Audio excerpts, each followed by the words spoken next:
I was 3 minutes into a routine inspection of the Corvath relay when the north platform tore open, and the sound it made was nothing like an accident. A hull breach has a particular voice, a long metallic groan followed by a hiss, and every compliance officer learns to recognize it during training because our job is to notice things before humans do. I noticed it. I did not understand it in time to matter. By the time I turned toward the sound, the outer wall of the transit platform had folded inward like wet paper, and shapes were already moving through the gap. There were 6 of them, tall and gray-skinned, moving with the loose, confident stride of people who had done this before and did not expect trouble. Kryn raiders did not usually come this deep into council space, and they certainly did not come to a quiet colony transit hub on an ordinary morning, which meant someone had planned this for weeks, and I had spent those weeks filing reports that said humans on Sable Creek posed no unusual risk to anyone. The platform was full.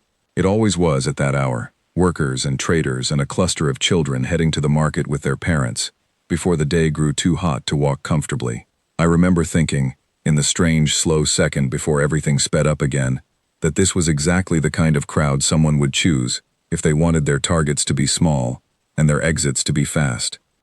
Elena Reyes was standing near the ticket rail with her son's hand wrapped around 2 of her fingers when the wall came apart.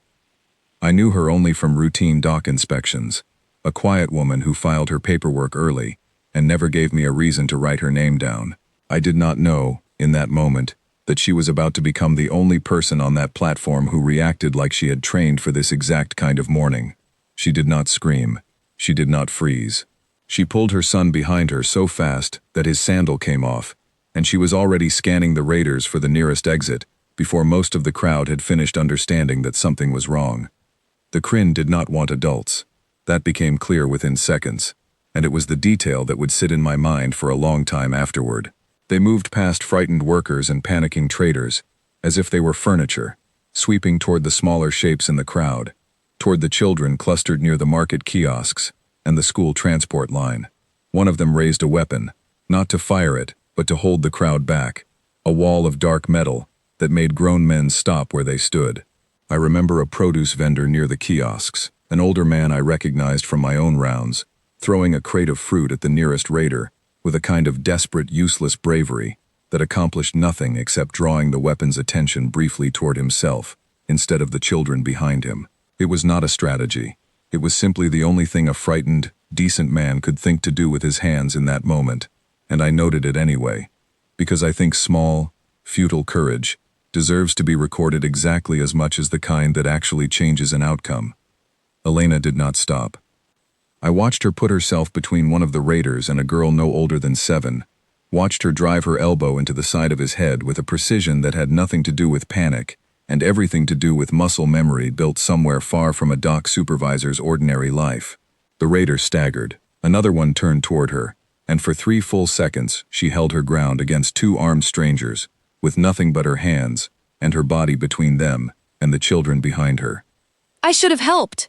I want to be honest about that, because everything I am about to tell you only means something if I admit where I started. Compliance officers are not combat trained. We are trained to observe, to record, to file reports that keep the peace between species who fought a war neither side wanted to repeat.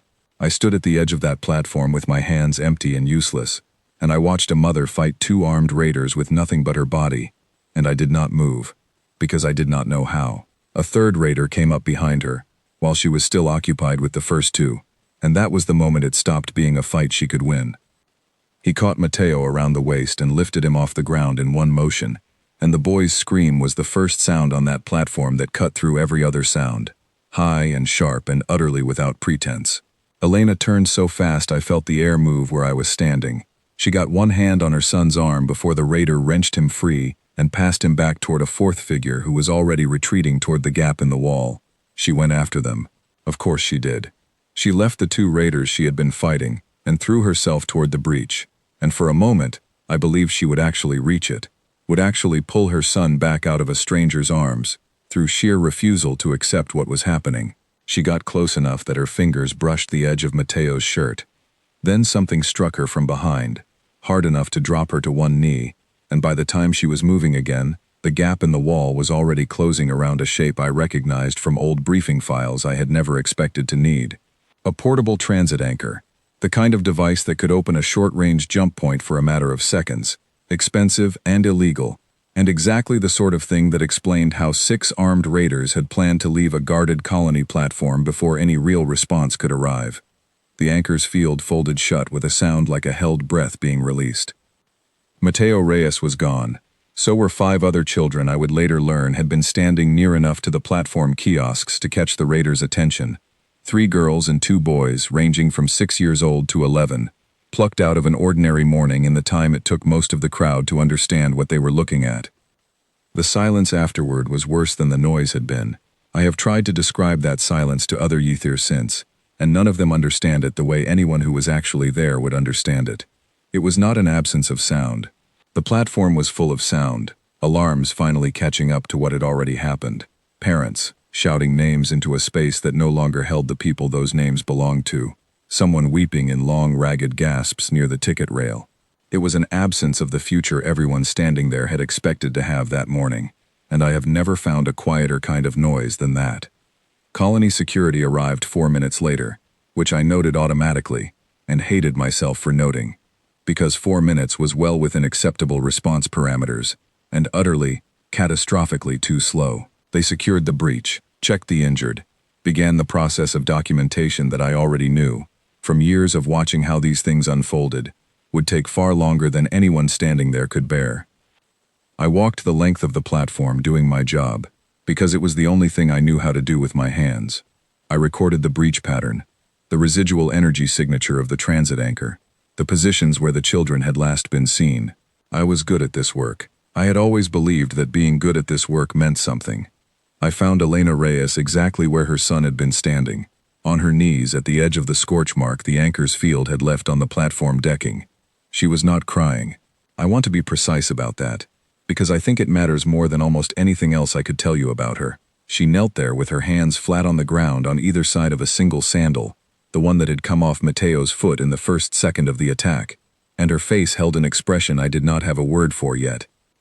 I approached because approaching people in distress was, technically, part of my role, a compliance officer's obligation to note the well-being of those affected by any incident within his jurisdiction.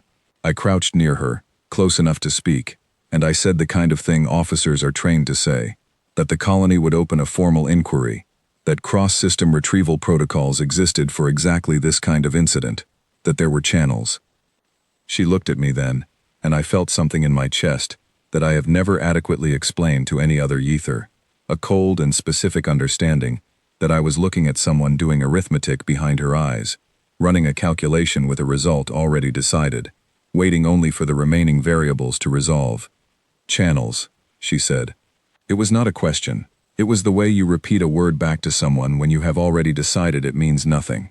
She picked up the sandal. She held it for a moment, the way you would hold something far heavier than it actually was, and then she stood, and the way she stood was wrong for a grieving mother on the worst morning of her life. Her shoulders squared, her breathing settled into something even and controlled. I had seen that kind of stillness before, in old training footage of soldiers preparing for deployment, and I had never expected to see it on a dock supervisor kneeling in the wreckage of her son's abduction. "Ma'am," I said, because I did not know what else to call her, and because some instinct I could not name told me this moment mattered more than the routine reassurance I had already offered. "I need you to understand that any independent action outside official retrieval channels would fall well outside the protections the Accords extend to civilians. I am obligated to advise you of that.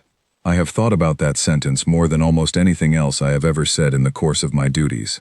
I meant it as a kindness. I meant it as a warning that might keep her safe from consequences she did not yet understand she was walking toward." She did not answer me directly. She looked past me, toward the retreating shape of colony security finishing their sweep of the platform, toward the closed transit terminals that would need council authorization before anyone could trace the anchor's jump signature across even a single system boundary, toward a bureaucratic machine that both of us already understood would take days to produce what her son needed within hours. "I understand the Accords," she said, and there was something in the way she said the word Accords that I did not examine closely enough that day, a familiarity too specific for a civilian who had only ever encountered the treaty as a set of rules that governed her paperwork. Then she walked away from me, down the platform, past the security officers taking statements, past the other parents who had begun to gather in a stunned, huddled group near the ticket rail, comforting each other in the particular language of people who have just learned that the worst thing they ever imagined has already happened to someone they love. I stood there afterward for a long time, longer than my duties required, watching the scorch mark where the transit anchor had opened its brief and terrible door. I did not know, in that moment, that I had just watched the least dramatic part of what was coming. I only knew that something about the calm on Elena Reyes's face as she walked away had unsettled me more deeply than the raid itself, and that I could not, for the life of me, explain why a grieving mother's silence frightened me more than 6 armed strangers tearing open a public platform in broad daylight. The colony administrator arrived not long after, a broad, tired man named Colin Marsh, who had held the post for nearly a decade, and had never once, in my time on Sable Creek, raised his voice at anything. He raised it now, at the security captain, at the transit engineers, at anyone standing near enough to absorb some of the fear he could not otherwise direct anywhere useful. I understood that. Fear looks for a target the way water looks for a low point, and there was nothing left on that platform to blame except the empty air where 6 children used to be. "Lock every terminal on the network," he told the captain. "Nothing moves without a manifest, until we know how they got a transit anchor onto a guarded platform in the first place." It was the right order, and it came 4 minutes too late to matter, and I think he knew that, even as he gave it. I stayed close enough to hear the names come through as security confirmed them against the platform's boarding records, matching faces from a dozen frightened witness accounts to the manifest of an ordinary morning that no longer existed. Lily Turner, age 10, on her way to help her mother at the produce stalls. Oscar Bennett, 8 years old, supposed to be starting a placement test at the schoolhouse that morning. 3 more names I recorded and will not recite here, because I have learned since that families do not always want strangers repeating their children's names, even strangers trying to help. And Mateo Reyes, 9 years old, son of a dock supervisor, who had already walked away from the platform before anyone thought to ask her for a statement. I noted that absence too. Security noted it as an irregularity. A witness leaving before her account could be formally recorded, and I watched someone add it to a list of minor procedural violations that would need following up once the larger crisis had been logged. I remember thinking, even then, that it was a strange thing to worry about, whether a mother had filled out the correct paperwork on the day her son was taken from her. I did my own work in the meantime, because it was the only language I had for what I was feeling. I cataloged the scorch pattern left by the transit anchor's field, cross-referenced it against known device signatures in the compliance archive, and confirmed what I had already suspected on site. It matched 3 prior incidents flagged in border reports from systems well outside council jurisdiction, all of them attributed to Kryn raiding parties, operating out of a contested region called the Drenic Reach, a stretch of space the council did not control and, from what I understood of the trade agreements that kept certain shipping lanes open, did not particularly want to provoke.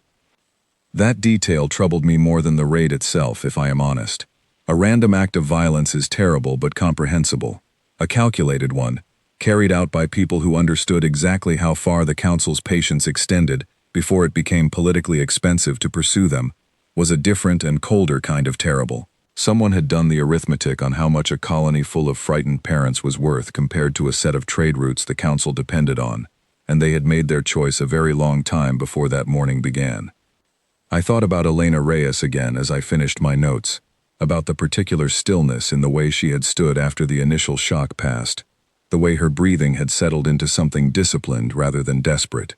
Grief takes many forms in the species I have studied across my career, and human grief in particular tends toward volume, toward visible collapse, toward a need to be witnessed in the depth of the loss. I had seen plenty of that on the platform already, in the other parents clustered near the ticket rail, in the woman weeping in long, ragged gasps that I had noted earlier and could still hear faintly even now. Elena Reyes had not made a single sound after the first moment her son was taken from her arms. That, more than anything else, was the detail I could not file away neatly, the detail that followed me home that evening and sat with me while I composed my report and chose, against every instinct my training had given me, to word certain sections more carefully than the facts alone required. I filed my report that evening exactly as procedure required, noting the incident, the number of casualties, the 6 children taken, the jurisdictional complexities of a cross-border pursuit into territory the Council did not fully control. I wrote that the colony's human population had responded to the incident with appropriate distress and no unusual behavior worth flagging. I was wrong about that before the ink on the report had finished processing, and it would take me the rest of that week to understand exactly how wrong, and exactly what kind of quiet I had mistaken for defeat. By dawn, the Corvath relay was fully operational again, and I have never forgiven the efficiency of that particular repair crew. They patched the hull breach, replaced the shattered platform paneling, and cleared the transit network for full civilian use, before most of the affected families had even managed to sleep. Sable Creek prided itself on that kind of efficiency. I had praised it myself, in earlier reports, as evidence of well-managed colonial infrastructure. Standing on the repaired platform that morning, watching commuters step over a floor that had been torn open less than a day earlier, I found I could no longer decide whether efficiency was a virtue or simply another way of forgetting. The emergency council meeting was called for mid-morning, in the administration building that overlooked the eastern docks. I was present in my capacity as compliance observer, which meant I sat near the back of the room and recorded proceedings that were not, strictly speaking, any of my business to influence. Colin Marsh chaired it himself, looking as though he had not slept either, flanked by security officials and a handful of parents who had lost children the day before. Elena Reyes sat near the front, alone. She had not been at the vigil the other families organized that morning at the transit hub, a gathering I had noted with some professional detachment as an appropriate and healthy community response to collective trauma. I remember wondering, briefly and without much weight, why she had chosen the council meeting over the company of people who understood exactly what she was feeling. "I want a retrieval fleet requested within the hour," she said, when Marsh opened the floor for statements. Her voice was even.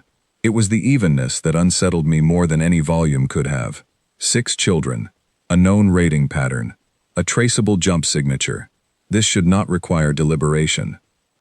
Marsh spread his hands in the particular gesture I had seen colonial administrators make 100 times before, the gesture that meant he agreed entirely and could do nothing about it. "Colony security has no jurisdiction beyond the system boundary, Elena. You know that. Any pursuit into contested space needs council authorization, and that means routing through the regional liaison office. Then route it. It's already routed." He said this gently, the way you say something to someone you suspect will not want to hear the rest of the sentence. I filed the emergency request the moment security confirmed the jump signature. I'm waiting on a response, same as you. I watched something pass behind her eyes at that. A recalculation, though I did not yet understand what she was recalculating toward. She asked precise questions after that, about response timelines, about which office held final authority over cross-border retrieval requests, about whether the council maintained any standing patrol near the edge of the Drenic Reach. Marsh answered what he could. Security staff answered the rest, technical and procedural, the kind of answers that are accurate and useless in exactly equal measure. I made contact with the regional liaison office myself that afternoon, partly out of professional obligation, and partly, I admit now, because I wanted to understand the shape of the delay before it became the thing that broke her. The liaison assigned to Sable Creek's sector was a council administrator named Grant Hollis, a careful, soft-spoken man who had held the post for years and had, in my prior dealings with him, always struck me as competent within the narrow limits his position allowed. "I've seen the emergency filing," he told me over the comm link, his voice carrying the particular calm of someone accustomed to being the bearer of delay rather than disaster. "I want to be honest with you, since you're asking as compliance rather than as a grieving relative. The Drenic Reach isn't council territory. We maintain access through negotiated trade agreements with several independent factions there, agreements that took the better part of a decade to establish, and that several trade committees would be extremely reluctant to jeopardize over an incident we can't even confirm was carried out by a group operating under any single authority. 6 children were taken," I said, and I noted, even as I said it, that my voice had risen slightly, an irregularity I would not have permitted myself a week earlier. "I understand the severity. I do. But sending an armed retrieval fleet into contested space on unconfirmed intelligence risks an incident that could destabilize shipping lanes several thousand families depend on for basic resupply. I'm not saying no. I'm saying it requires review at a level above my authority. And that review has a process. How long is the process? Typically, 2 to 3 weeks for a matter of this classification.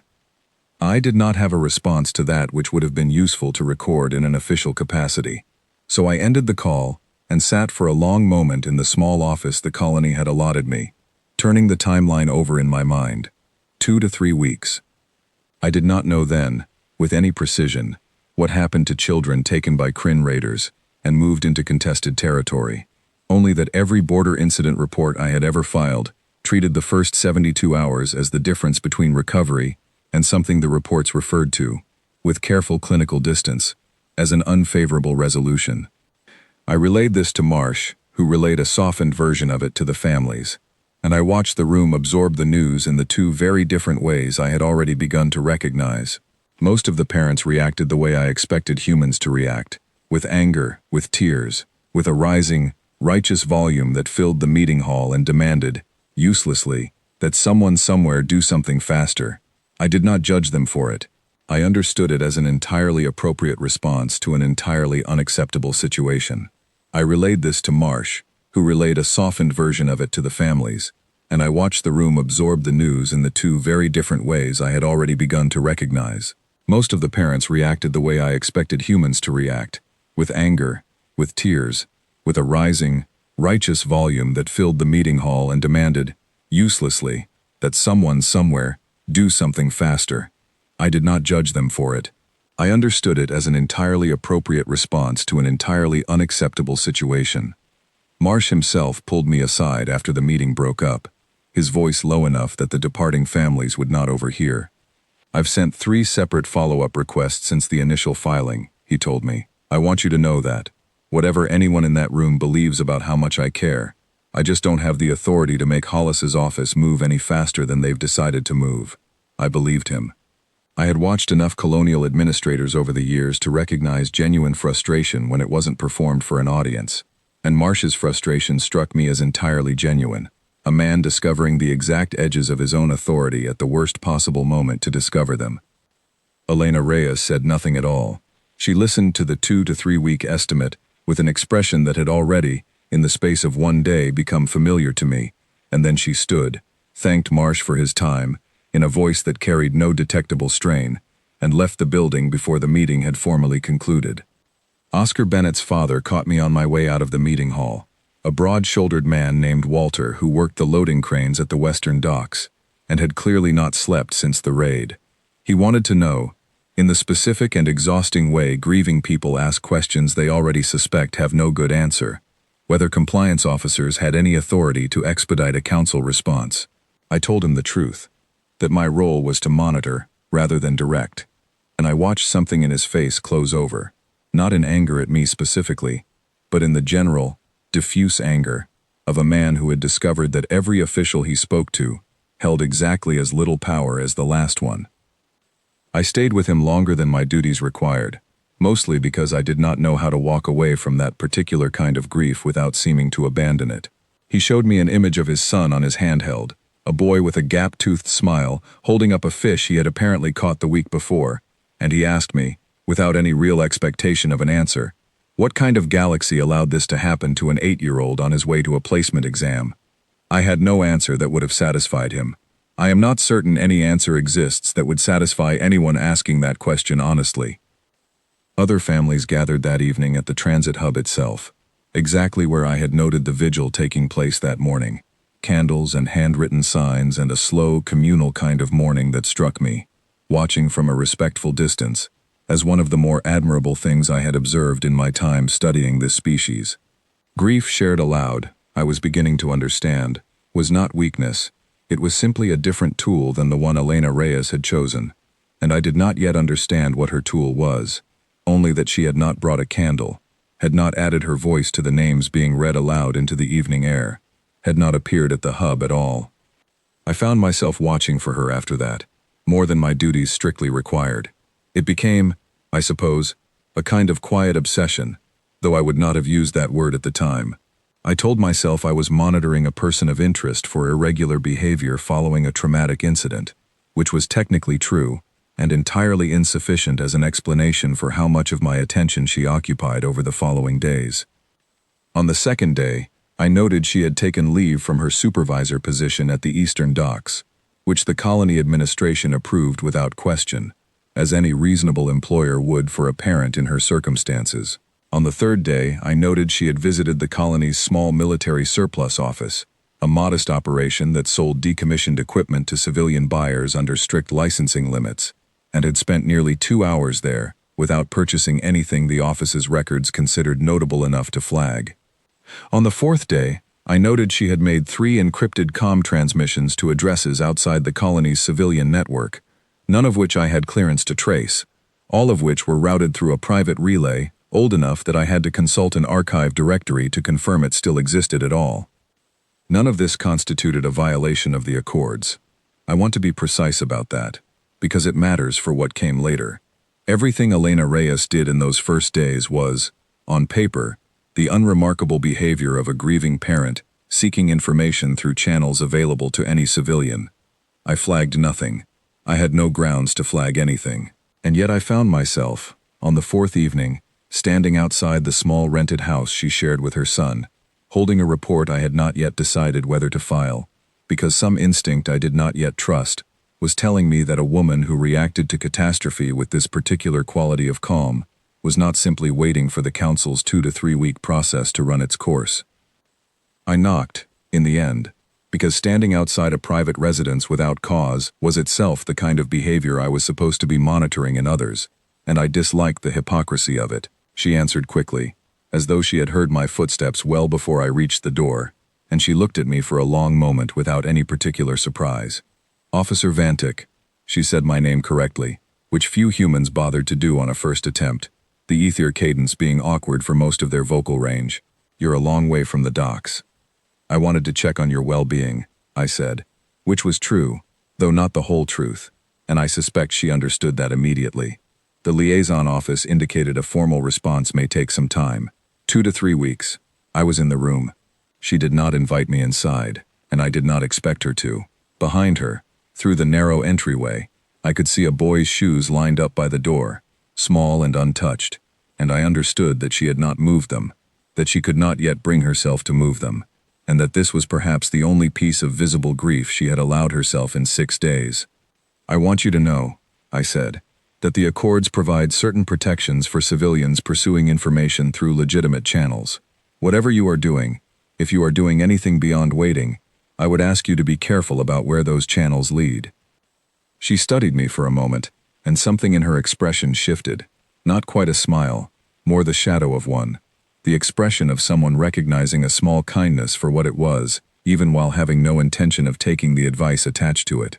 "You've been watching me," she said. It was not an accusation. It was simply an observation, delivered with the same flat accuracy she brought to everything else. It is my role to observe. Then observe this. I filed every form they gave me. I sat through every meeting. I have been, by every measure your Accords use to define the word, entirely compliant. She glanced back, briefly, at the small shoes by the door, and when she looked at me again, there was something behind her eyes that I would not fully understand until days later, when I finally learned what she had actually been, all those years before she became a dock supervisor, filing paperwork on time. I intend to remain exactly that compliant for as long as it gets my son back faster than not being compliant would. I did not know, standing on that doorstep, how to interpret the precision of that sentence, the careful conditional buried inside it. I recorded it anyway, in the private notes I kept separate from my official filings, because some part of me already understood that it was the most important thing anyone had said to me since the raid, even though I would not understand why for 3 more days. I raised the matter, carefully, with my own reporting chain the following morning, requesting expanded monitoring authority to track civilian communications that might bear on an active retrieval case. The request was denied within the hour, on the grounds that expanded civilian surveillance fell outside a compliance officer's mandate and would itself risk violating protections the Accords extended to human citizens. I understood the irony of that denial, even as I received it. The very treaty designed to keep humanity restrained was the same treaty preventing me from understanding what one specific human might already be doing to unrestrain herself. The break came on the 6th day, not from my own investigation, but from an unrelated source, a trade inspector routinely monitoring cargo manifests along the border of the Drenic Reach, who flagged an intercepted transmission between two Kryn shipping contacts, discussing a delivery of what the message called, in language stripped of any softening euphemism, 6 units of premium juvenile stock, destined for further transfer at a processing point, the message identified only by a coded designation I did not yet recognize. I read that report in my office with the door closed, and I have never, before or since, felt something settle in my chest the way it settled that morning. A cold, absolute understanding that whatever timeline the liaison office had quoted, whatever careful diplomatic calculus the council was running about trade routes and contested territory, the children themselves were operating on a much shorter clock, one that had nothing to do with review boards, and everything to do with how quickly 6 frightened boys and girls could be moved somewhere even the council's patience would never reach. I did not know, when I closed that report and sat alone with what it told me, that Elena Reyes already knew. I would learn later that she had known within a day of the raid, through channels of her own that I had not yet begun to understand, and that every calm, unremarkable thing I had watched her do that week had been building, with total discipline and total silence, toward a decision she had already made on the platform, kneeling over her son's abandoned shoe, before I had even finished offering her the useless comfort of official channels. I filed the trade inspector's report through proper compliance procedure that evening, flagged for urgent council review, and included a note recommending immediate escalation given the apparent time sensitivity of the intelligence. It was the correct action to take, and I have no doubt it was also, in the end, almost entirely irrelevant to what actually saved those children, because the machinery I trusted to move quickly when it mattered had already shown me, over 6 long days, exactly how quickly it was capable of moving, and exactly why one mother standing at the edge of that platform had decided, before the scorch mark on the decking had even cooled, that she was not going to wait for it. The classified flag on Elena Reyes's name came up on the 7th day, and it came up entirely by accident. I had requested a routine background cross-reference as part of the ongoing incident file, the kind of standard procedural check any compliance officer runs on a primary witness during an active case. It should have returned nothing more than an employment history, a residency record, perhaps a note about her son's schooling. Instead, it returned a single line, informing me that full record access required a clearance level 3 tiers above my own, followed by a designation I recognized from old wartime briefing archives I had studied during my initial training, but had never once seen attached to an actual living person. 3rd Expeditionary, HFY War, the war that had ended with the treaty I spent my entire professional life enforcing. I sat with that for longer than I should admit. My clearance was more than sufficient for civilian compliance work, which meant whatever sat behind that classification had been sealed by someone who considered it a matter well beyond the scope of colonial oversight. I had assumed, without ever examining the assumption, that Elena Reyes was exactly what her paperwork suggested, an ordinary woman who had built an ordinary life on a quiet colony after whatever came before it ended. The classification told me that assumption had been wrong from the very first week I met her, and probably wrong in ways that mattered a great deal more than I had allowed myself to consider.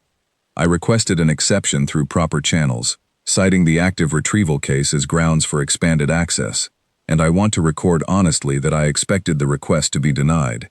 It was denied, within the hour, by an undersecretary named Bram Foley, a council administrator I had corresponded with perhaps a dozen times over the years, without ever forming a strong impression of him either way. The classification stands, he told me over the comlink, in the mild, unhurried tone of someone reading from a script he had read many times before. Wartime service records for decorated personnel are sealed as a matter of Accord's policy, regardless of the circumstances of any later civilian inquiry. 6 children are missing, I said. I have reason to believe this woman's service history may be directly relevant to actions she is currently taking, or preparing to take, outside official channels. Officer Vantik, I understand the pressure you're under. I want you to understand something in return. The Ashfall Accords exist because both sides agreed, at considerable cost, that certain doors were better left closed permanently. Reopening a decorated veteran's classified file, because a compliance officer has a feeling, would set a precedent neither the Council nor, frankly, humanity's own civilian government would thank either of us for. With respect, sir, I am not asking out of curiosity. I believe there is a meaningful chance this woman intends to act. Then monitor her public conduct, as your role permits, and file accordingly. If she commits an actual violation, we will have grounds to act. Until then, I would strongly advise you to let sleeping history remain exactly that, sleeping. Sir, I said, if my suspicion is correct and no one intervenes, we may be looking at a diplomatic incident considerably larger than a sealed file ever could produce. And if your suspicion is wrong, Foley said, not unkindly, we will have violated the privacy of a decorated veteran during the worst week of her life, on the strength of a compliance officer's intuition, and we will have done so in a political climate, where certain committees are already looking for any excuse to argue the accords are too generous to human civilians. I am not being obstinate, Officer Vantik. I am telling you that this specific door has been locked for a specific reason, by people considerably more senior than either of us, and that the reason has held for years without incident. I would rather trust that reason one more week than be the administrator who reopened it and was wrong. I understood the logic even as I resented it. The accords had held for years, precisely because both sides continued, day after day, to choose not to test them, and an undersecretary who broke that pattern on a hunch was gambling with something considerably larger than one family's crisis. I did not agree with his caution. I have never been able to say, honestly, that I would have chosen differently in his position. I did not know, when he used that particular word, sleeping, how precisely it would come to describe everything I eventually came to understand about the species I had spent my career observing. I only knew, in that moment, that I had been given a direct instruction from a superior, and that following it meant doing nothing, while a woman I now strongly suspected of extraordinary capability, prepared for something I could not name, and could not stop. I did not entirely follow the instruction. I want to be honest about that, because it matters for everything that came after. I did not access the sealed file, which would have required credentials I did not possess, and would have constituted the kind of violation I had spent my career warning others against. But I did pursue what remained visible around the edges of that classification, the way you can sometimes understand the shape of a stone by studying the water that moves around it. Public commendation records, unlike sealed service files, are not classified, and Elena Reyes's name appeared in exactly 2 of them, both dated within the final 2 years of the war, both worded in the careful, restrained language military commendations always use, language designed to convey enormous significance without actually describing anything. One cited her for, and I recall the phrase precisely because I read it perhaps 30 times that evening, sustained and exceptional performance under conditions of extreme operational difficulty. The other, issued 8 months later, cited her for actions directly contributing to the preservation of an entire evacuation convoy under hostile engagement. Neither commendation described what she had actually done. Neither needed to, for anyone who understood how that particular language worked.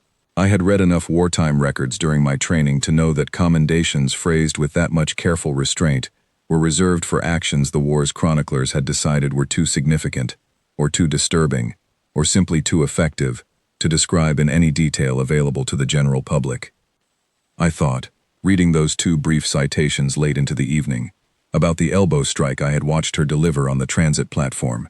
Precise and economical, and utterly without hesitation. The kind of motion that does not emerge from panic, but from years of a body being trained to respond a specific way, under specific conditions, regardless of what the mind attached to that body happens to be feeling. I thought about the stillness on her face afterward, the arithmetic behind her eyes. I understood, finally, that I had been observing a soldier for 11 months, and filing reports that described a dock supervisor, because she had wanted me to, because that was, I now suspected, one of the more minor skills a person with her history might possess. I made contact with an old colleague the following morning, a fellow Yethir named Sela Korm, who had transferred out of compliance work years earlier into a historical archive position cataloging HFY War records for eventual public release, once enough time had passed to make the details politically survivable. I did not ask her to violate any classification. I asked her, carefully, whether the Third Expeditionary held any particular reputation among historians studying that period of the war. She was quiet on the comm link for long enough that I wondered if the connection had dropped. They called them the closing argument, she said finally. Every negotiation has a point where one side stops trying to persuade the other and starts trying to end the conversation entirely. The Third Expeditionary was the unit humanity used when they reached that point. I've read enough sealed material, in the course of my own work, to tell you that the Ashfall Accords exist substantially because the Council leadership present at the surrender negotiations had personally witnessed what units like that were capable of, and had no interest in discovering whether a second demonstration would be necessary. And Corporal Reyes specifically? I don't have clearance for individual personnel files, same as you. But if she served in that unit long enough to earn 2 commendations phrased the way you've described them to me, I would not describe her, if I were you, as restrained. I would describe her as currently choosing to be peaceful, which I understand sounds like a very small distinction. I promise you it is not. I sat with that distinction for a long time after the call ended, turning it over the way you turn over a stone that has suddenly revealed something sharp on its underside.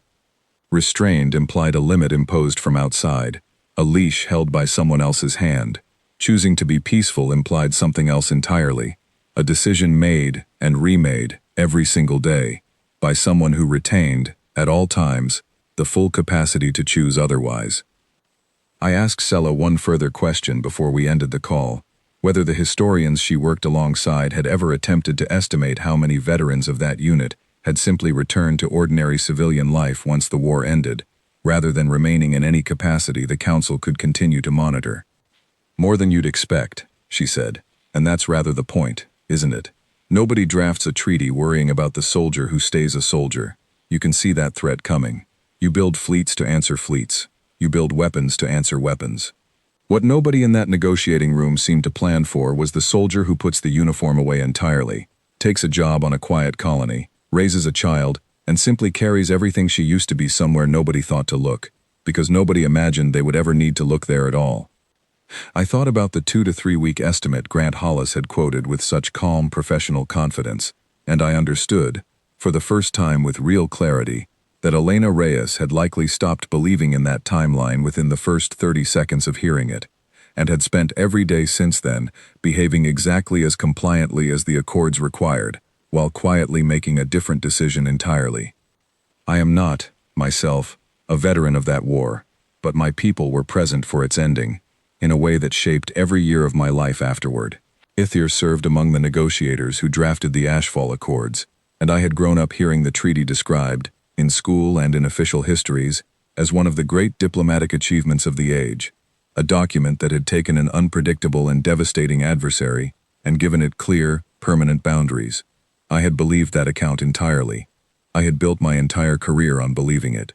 Sitting in my office that evening, with Sella Corm's words still fresh in my thoughts, I found myself questioning, for the first time, whether the negotiators who drafted those boundaries had ever truly believed they were containing something, or whether they had simply been grateful, in the desperate and practical way that follows any war, that the other side had agreed to stop before anyone found out what containing it would actually have required. It is an uncomfortable thing to reach middle age in a stable and well-regarded career and discover that a founding assumption of your entire professional life might have been, from the very beginning, a comforting story rather than an accurate one. I did not enjoy the discomfort. I sat with it anyway, because the alternative was pretending I had not heard what Sella Corm told me, and I found, once I had actually understood the distinction she was drawing, that I could not go back to believing the easier version.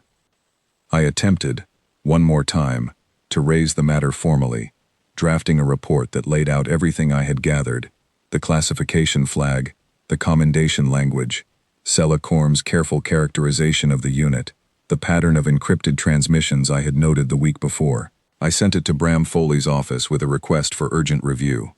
The response came back within 2 hours, brief and final. My compliance mandate, it reminded me, extended to monitoring observable civilian conduct, not to compiling speculative profiles based on historical inference and unverified rumor. I was advised to focus my remaining efforts on the ongoing retrieval case through appropriate diplomatic channels, and to refrain from further inquiries into sealed wartime records, classified or otherwise adjacent, as such inquiries risked creating exactly the kind of diplomatic friction the Accords were designed to prevent. I filed the rejection, as procedure required, and I sat afterward in my small office with a feeling I did not have adequate professional language to describe, something between frustration and a very specific, very cold species of dread. I turned, in the absence of any path forward through official channels, to the one piece of information my earlier monitoring had already given me, the 3 encrypted transmissions routed through the old private relay during her first week of grieving. I could not trace their destination. My clearance stopped well short of that, but I could, with some effort, confirm the relay's registration history, and I learned that it had originally been licensed, more than a decade earlier, to a civilian search and rescue operation staffed largely by veterans of the HFY War, men and women who had apparently chosen, once the fighting ended, to keep working together in a considerably less official capacity. The registration listed a single named contact for the relay, a former transport pilot whose service record, unlike Elena's, carried no classification at all, only a plain and public account of 6 years flying supply runs through hostile territory during the war's final campaigns. I found no evidence connecting him directly to her disappearance. I found only a name, a registered vessel he still maintained under a civilian search and rescue license, and a gnawing, wordless certainty that a woman with a sealed file and a network of old wartime contacts had not spent her final week of patient compliance, simply grieving in private. I went to her house again that evening, on no legitimate pretext at all, simply because I did not know what else to do with what I now understood. The lights were on. I could see, through the front window, that the small shoes by the door had not moved. I knocked, and no one answered, though I could hear, faintly, the sound of a comm terminal running through what I recognized, after a moment, as an automated status check, the kind of thing that plays on a loop when a household system has been left active by someone who no longer intends to be present to hear it. I contacted Colony Administration the following morning and confirmed what some quiet, dreading part of me had already known before I asked. Elena Reyes had submitted a leave of absence request from her supervisor position, effective immediately, citing personal emergency, a request any employer would approve without question for a woman in her circumstances. Her residence showed no unusual activity, no forced entry, no sign of distress. She had simply, sometime in the previous 24 hours, packed what she needed and left, informing no one of her destination, leaving behind a rented house with her son's shoes still lined up by the door and a comm terminal looping through an empty status check for no one in particular to hear. I ran a final trace on her public transit records, the only kind of trace my clearance actually permitted, and found that she had boarded a civilian transport 3 systems away from Sable Creek 2 days earlier, under her own name, without any attempt at concealment. She had not been hiding from anyone. She had simply stopped being interesting to a monitoring system built to watch for violations, because everything she had done, right up to the moment she disappeared from every system I had authority to observe, had been entirely and deliberately within the letter of the law. I understood, standing in my office with that final transit record open in front of me, that I had spent 7 days watching the most dangerous person I had ever encountered behave with perfect, patient compliance, and that whatever came next, I no longer had any way to observe it, predict it, or stop it. I had only the 2 to 3 week timeline the Council continued to insist upon, and a growing, absolute certainty that Elena Reyes had never once, since the moment her son was taken from her arms, been operating on anyone's timeline but her own. I pieced together what happened during those missing days only much later, through fragments, through testimony given after the fact by people who had no particular reason to lie to me once the outcome was already settled. I offer it here as faithfully as I can reconstruct it, though I want to be honest that I was not present for any of it, and that everything I am about to describe reached me secondhand, from the people who lived it. The transport pilot whose name I had found attached to that old private relay was called Derek Holt, and according to what he told me much later, over a drink he insisted I did not need to finish if the taste disagreed with me. He had known within an hour of Elena's first message exactly what she was asking of him, and had spent no time at all deciding whether to say yes. "We flew together for 6 years," he said, Third Expeditionary doesn't work the way people think. You don't serve beside someone through what we went through, and then just nod politely if she calls you a decade later, asking for help getting her son back. There wasn't a decision to make. There was just a question of how fast I could get the ship ready. The ship in question was a decommissioned corvette called the Wraithbound, mothballed at the end of the war along with most of its class, sold off cheaply to veterans willing to maintain it privately rather than see it scrapped. Holt had kept it registered, for the better part of a decade, as a civilian search and rescue vessel, a designation that was not, strictly speaking, a lie. He had used it for exactly that purpose more than once, pulling stranded colonists and damaged freighters out of trouble along unstable trade routes where official council rescue assets rarely bothered to travel. The registration was legitimate. The weapons systems built into the hull during its wartime service had never been removed, only formally decommissioned on paper, a distinction that would matter a great deal once the council eventually reviewed the case and found, to its evident frustration, nothing it could actually prosecute. Elena had reached 3 other people that same week, each of them, according to what I learned afterward, contacted with the same brief, careful message and the same immediate, unhesitating response. Carla Finch had served as a combat medic attached to the same unit and had spent the years since the war running a small private clinic on a mining colony, 2 systems from Sable Creek, treating injuries the colony's official medical service considered too minor or too expensive to prioritize. Noah Pratt had been the unit's communications and systems specialist and had built a modest, entirely legal career afterward designing secure networks for shipping companies who wanted their cargo manifests kept private from competitors, a skill set that translated, I would later understand, remarkably well into locating information nobody wanted found. Gavin Cole had served as a breach specialist and had spent the intervening years working colony security on a border settlement considerably rougher than Sable Creek, a posting that had apparently kept every relevant skill from the war in constant, practical use. I met each of them eventually, once the matter had concluded and there was no longer much point in secrecy, and I asked each of them, separately, why they had answered a decade-old friend's message without a single question about risk or consequence. Their answers were different in the details, and identical in the shape underneath.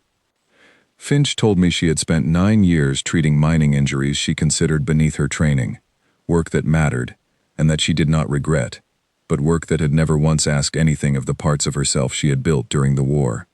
Elena's message didn't feel like a request, she said. It felt like the first time in 9 years someone had asked me to actually be useful again. Pratt had a daughter of his own, 4 years old, born after he left the service, and he told me that he had read Elena's message, standing in his daughter's doorway watching her sleep, and had not needed to read it twice.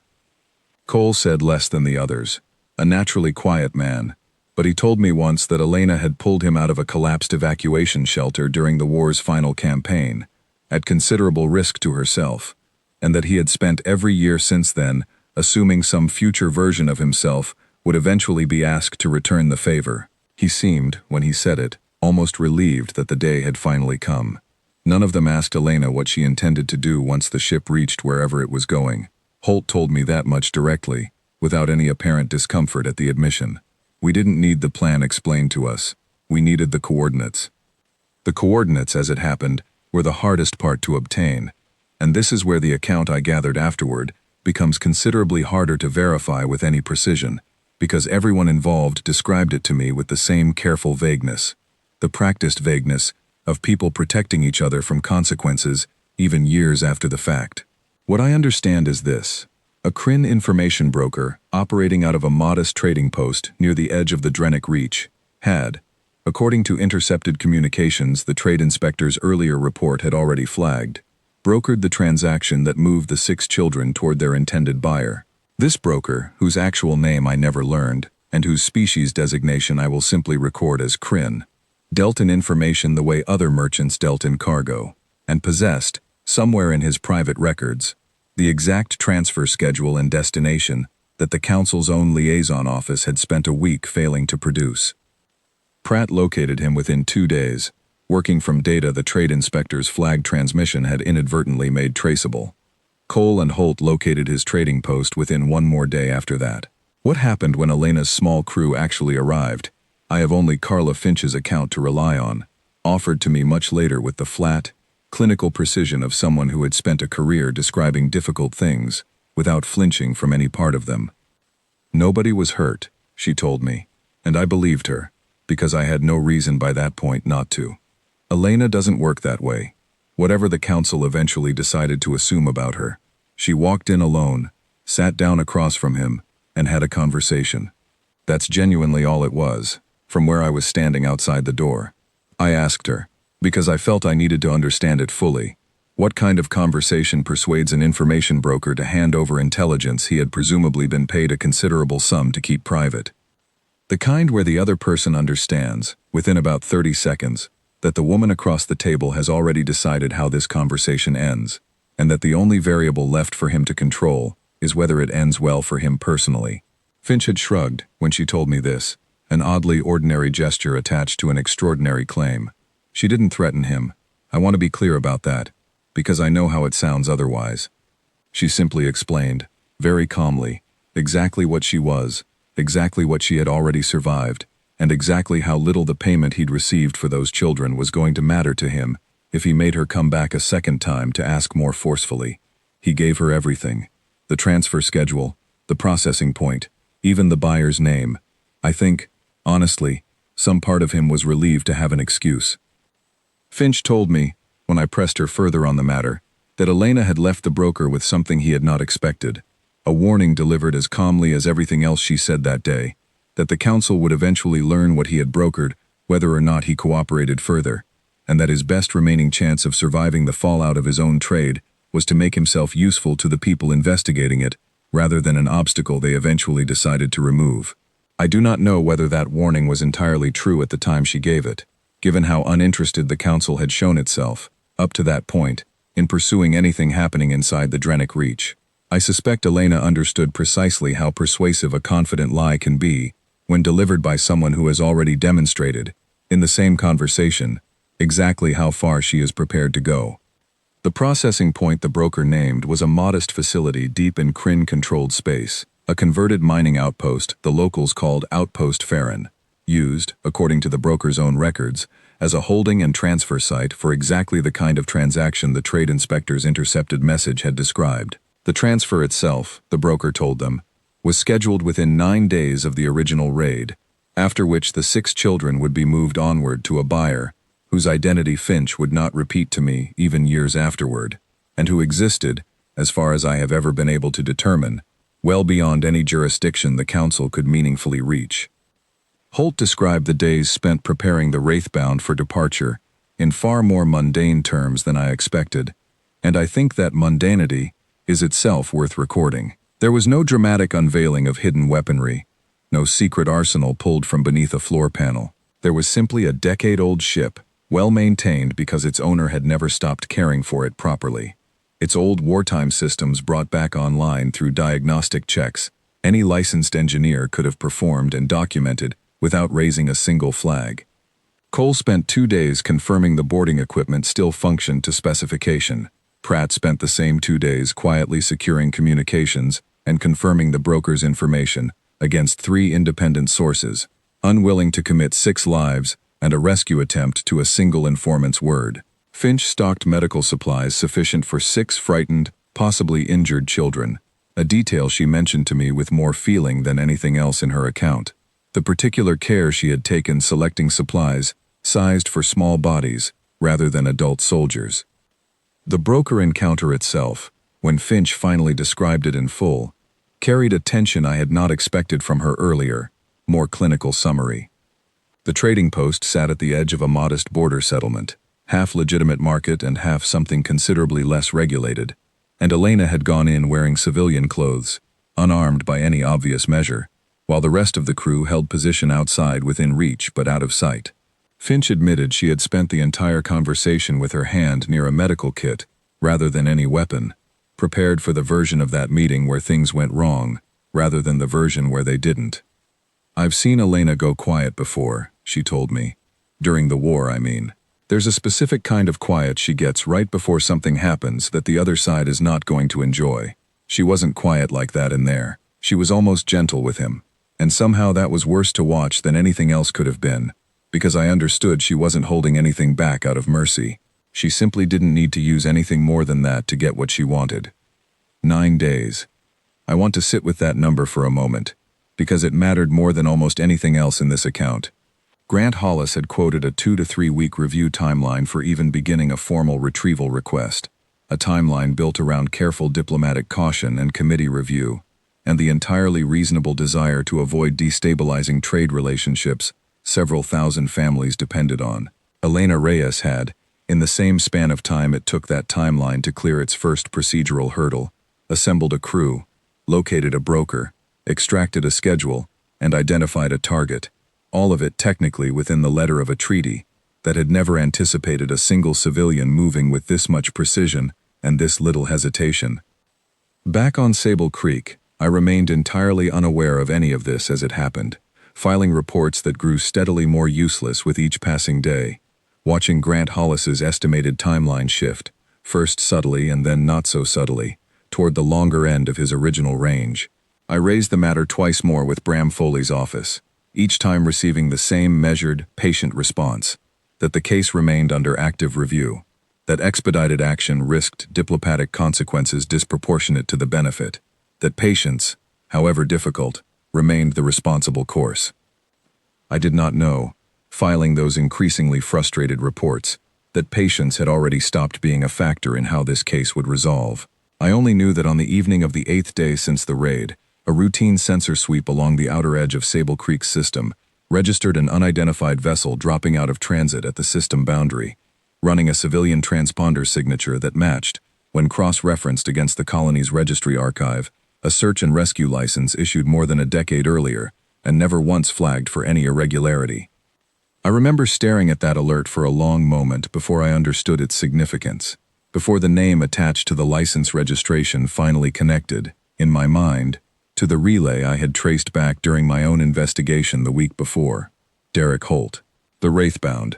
A perfectly legal civilian vessel, entirely within its rights to enter council space, arriving at the exact system where the mother of a kidnapped 9-year-old had begun her search 8 days earlier, and vanished from every monitoring system I had authority to observe. Colony security did not know what to make of it either, and I watched, over the following hour, a small and increasingly tense debate unfold among administrators who had no legal grounds to deny entry to a licensed civilian vessel, and no particular confidence that treating it as an ordinary arrival was the correct decision either. One junior officer suggested denying docking clearance outright until the vessel's purpose could be confirmed. Another pointed out, correctly, that a civilian search and rescue ship with a clean licensing history had every legal right to enter council space, and that denying clearance without cause would itself invite exactly the kind of formal complaint the colony could not currently afford, given how closely the council was already watching Sable Creek in the wake of an unresolved child retrieval case. I said very little during that hour, though I listened to all of it, and I found myself, somewhat to my own surprise, hoping quietly that the officers arguing for caution would lose the argument. Colin Marsh, to his credit, made the call that ultimately shaped everything that followed. Rather than attempt an interception that carried its own legal risks against a fully licensed ship, he requested that the council assign a compliance observer to board the vessel and confirm, directly and in person, that its conduct remained within the bounds the accords required. I was, by that point, the only compliance officer on Sable Creek who had spent the better part of 2 weeks trying to understand exactly what Elena Reyes was capable of. I suspect that is precisely why, when Marsh submitted his request through the proper channels, my name came back within the hour as the officer assigned to board the Wraithbound and observe.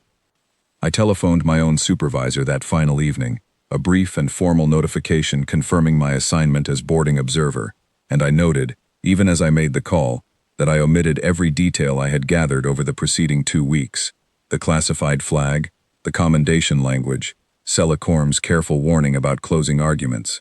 I told myself this omission was simply a matter of professional discretion, that speculation had no place in a formal notification.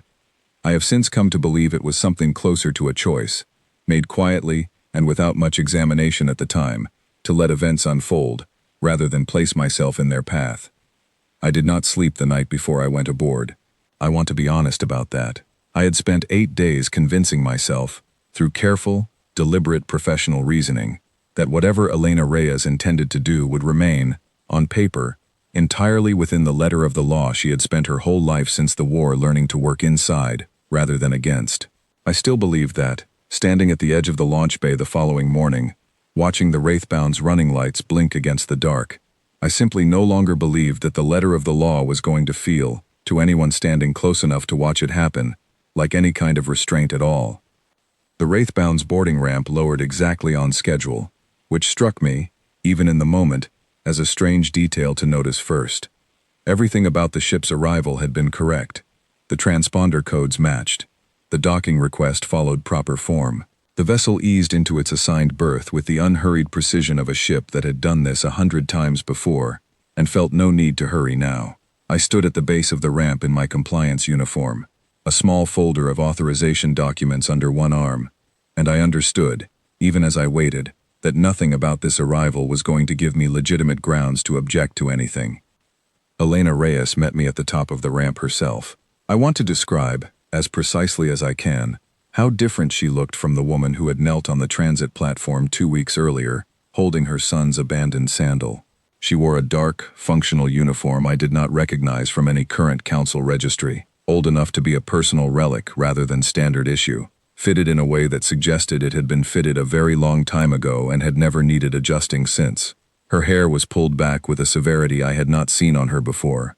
She stood with a stillness that was not the stillness of grief I had catalogued on the platform, but something closer to readiness, the particular quiet of a body that has already decided exactly what it is capable of, and is simply waiting for the moment to require it. "Officer Vantik," she said, and there was no surprise in her voice at all, as though she had expected the council to send precisely me, and perhaps she had. "I understand you're here to observe. I am authorized to confirm the vessel's conduct remains within the bounds of the Ashfall Accords for the duration of its presence in council space," I said, which was the correct formal language, and which felt, even as I said it, almost absurdly small against the scale of what I already suspected was actually happening. "Then you'll want to come aboard." She stepped back to let me pass, and something in the economy of the gesture told me she had already decided how this conversation would go, the same way Finch would later describe her deciding, in advance, how every conversation on this journey would go. "I won't waste your time pretending this is an ordinary search and rescue mission, officer. I expect you already know that. What I will tell you is that everything we do on this ship, every system we use, every action we take, will remain within the letter of the treaty your accords require. I have spent 13 years making sure I understand that letter better than almost anyone currently enforcing it. I do not intend to violate it now, of all times." I followed her aboard, and I met the rest of the crew over the following hour, in a manner considerably less dramatic than I might have expected, given everything I had learned about them. Derek Holt greeted me from the pilot's chair without standing, a lean, weathered man with the relaxed economy of movement I associated with people who had spent decades trusting their hands more than their words. Noah Pratt worked at a bank of displays near the ship's small command area, younger than I expected, quick-eyed, already running diagnostics on something I did not have clearance to ask about. Carla Finch found me in the narrow corridor outside the ship's modest medical bay and introduced herself with a directness that put me oddly at ease, given everything else about that day. Gavin Cole, I met last, a broad, quiet man checking equipment near the boarding hatch with the unhurried thoroughness of someone who had learned, the hard way, exactly what happened when equipment checks were rushed. None of them treated me with hostility, which surprised me more than it should have. I had expected, boarding a ship crewed by people preparing to do something the council would very much prefer to prevent, to be regarded as an obstacle, or at best a formality to be tolerated. Instead, I found myself regarded with something closer to a weary, professional courtesy, the way soldiers might regard an inspector they respected personally, even while disagreeing entirely with the limits of his authority. "You're not going to try to stop this," Holt said to me at one point, not quite a question, delivered with the easy confidence of a man who had already read the situation correctly. "I have no legal grounds to stop it," I said, which was true, and which I suspect he understood as the deflection it partly was. "That's not what I asked." I did not answer him directly, and he did not press the point, and I have thought about that exchange many times since, because I believe it was the moment I stopped pretending to myself that my presence aboard that ship was purely a matter of procedural obligation. Elena gathered the crew, and me, in the ship's small common area perhaps 2 hours after departure, once we had cleared the system boundary and entered transit space toward the coordinates the broker had provided. She laid out the plan with the same economical precision she brought to everything else, using a projected display Pratt had built from Finch's earlier reconnaissance and whatever additional intelligence Pratt himself had gathered since. Outpost Farron, the converted mining facility serving as the transfer point, held a garrison she estimated at no more than a dozen armed personnel, adequate for deterring casual interference, but not designed to withstand a coordinated, informed assault. The children, according to the broker's information, were being held in a converted storage section on the facility's lower level, scheduled for final transfer in considerably less than the 9 days originally estimated, a detail that had apparently moved the timeline forward once the buyer confirmed readiness to receive. "We arrive quietly," Elena said. "We identify the holding area before anyone on that station knows we've arrived at all. We prioritize the children over anything else that happens once we're inside. Nobody on this crew engages a target that isn't standing directly between us and getting those 6 kids onto this ship." I asked, because it was the only question I could think to ask that might actually matter, what she intended to do about the personnel who would inevitably stand between her and that objective. "We disable them," she said, and I noted, even then, the specific word she chose. "Every weapon on this ship and on this crew is configured for incapacitation, not lethality, unless someone gives us no other option." I did not spend 13 years learning exactly where the line in this treaty sits, just to cross it carelessly on the day it finally matters to me personally. I recorded that statement precisely, in my private notes, because I understood even then that it captured something essential about what I was witnessing, something I would spend a great deal of time afterward trying to explain adequately to colleagues who had not been present to hear it themselves. She was not proposing to unleash whatever capability the Third Expeditionary's reputation implied. She was proposing something considerably more unsettling, a demonstration of exactly how much force could be held in perfect reserve, deployed with total precision, only to the minimum degree necessary, by someone who had never for a moment stopped being entirely capable of far more. The journey through transit space toward the Drenic Reach's outer edge took the better part of 2 days, and I want to record that those 2 days were not filled with the constant tension a story like this might suggest. There were long stretches of ordinary quiet, meals shared in the ship's small galley, Pratt running endless diagnostic checks against Cole's patient equipment maintenance, Finch reviewing medical protocols with a thoroughness that told me more about her fear for those children than any direct statement could have. I found myself, during those quiet hours, drawn into conversations I would never have anticipated having with this crew, about the war, about the years since, about a peace that had held for over a decade, because both sides had simply, day after day, kept choosing it. I spent part of the first evening in the galley with Pratt, who seemed glad of the company and considerably more talkative than his focused work at the sensor displays had suggested. He showed me, unprompted, an image of his daughter, the same one Finch had mentioned to me weeks later, when I finally asked her about it directly, and he told me, with a candor I had not expected from a man engaged in what amounted to an unauthorized incursion into contested space, that he had almost not come. "I had a whole speech ready for Elena," he said, "about responsibility, about a father's obligation to his own child before anyone else's. Got about halfway through writing it before I realized I was really just describing exactly why I had to go. What kind of father do I become, teaching my daughter that you build a comfortable life and then look away when someone else's child needs the thing you're comfortable enough to give?" Cole, when I found him checking the boarding equipment for what I estimated was the 4th or 5th time that day, said considerably less, but what he did say stayed with me. "Elena doesn't ask people twice," he told me, testing a strap with more attention than it likely required. "She asks once, and then she trusts you to already know your own answer. Feels good, honestly, being trusted like that. Most days since the war, nobody's asked me for anything that mattered this much." I asked Finch, during a quiet hour reviewing her medical supplies, whether she was afraid of what waited for them at Outpost Farron. She considered the question longer than I expected before answering. "I'm afraid of what happens to those children if we're not fast enough," she said. "I stopped being afraid of the rest of it a long time ago. Fear's a limited resource, officer. I spend mine on the parts of this that are actually still uncertain. I recorded each of these conversations more carefully than my duties strictly required, because I had begun to understand, somewhere over the course of that first day aboard, that I was witnessing something considerably larger than one rescue mission. Something about how an entire generation of veterans had absorbed the peace the Accords demanded of them, without ever losing the capacity the war had built into them, and had simply been waiting, all these years, for a reason precise enough and personal enough to use it again. The one genuine crisis of the journey came on the second day, when Pratt's sensors flagged an unscheduled Kryn patrol vessel on a course that would intersect our own transit lane within the hour. Holt brought the wraithbound dark without being asked. Running lights cut, active sensors reduced to passive listening only, the ship's transponder briefly suspended in a maneuver that existed in a legal gray area I noted privately without comment. We drifted, engines idle, for nearly 40 minutes while the patrol vessel passed within detection range and continued on, apparently uninterested, in an apparently empty stretch of transit space.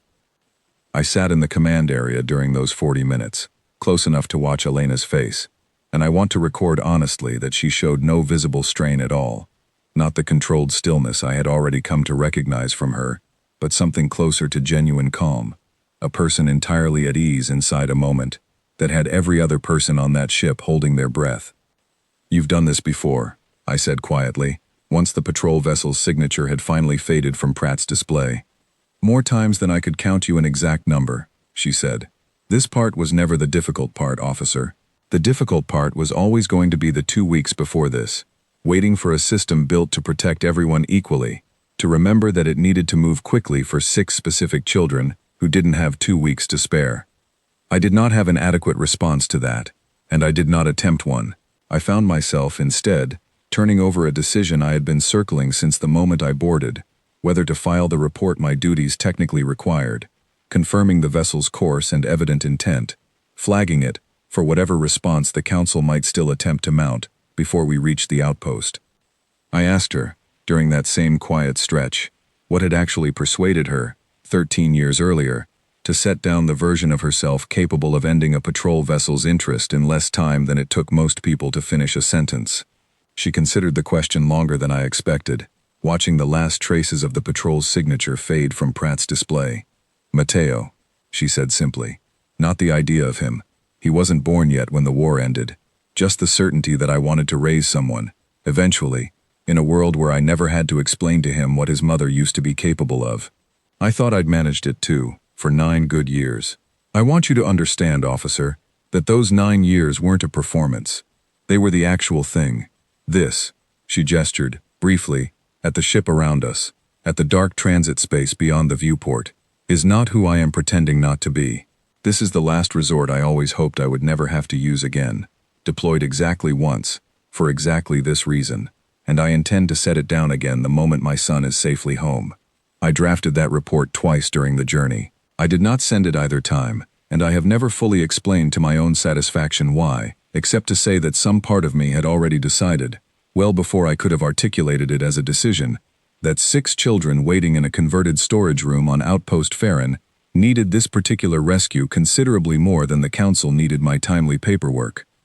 We reached the outer perimeter of the Drenic Reach, late on the second day, and Holt brought the ship in slow, following a route Pratt had mapped from 3 separate sources of intelligence, threading between patrol patterns the broker's information had described with what turned out to be remarkable accuracy. Outpost Farron itself came into view on the forward display as little more than a cluster of running lights against the dark, a converted mining facility that had clearly seen better decades, its outer hull scarred with the particular wear of a structure maintained just enough to remain functional, and no further. Elena stood at the viewport for a long moment, watching those lights grow closer, and I found myself watching her rather than the outpost itself, trying, and largely failing to reconcile the composed, precise woman standing in front of me with the mother I had watched kneel over an empty sandal 2 weeks earlier. I understand now that I was not looking at 2 different people. I was looking at the same person, in the same state she had occupied every single day since the raid, a state the Accords I had spent my career enforcing had never once been designed to measure, let alone restrain. The final hour passed in a kind of purposeful quiet I had not expected, each member of the crew moving through a sequence of preparation that had clearly been repeated so many times over the years that it required almost no discussion at all.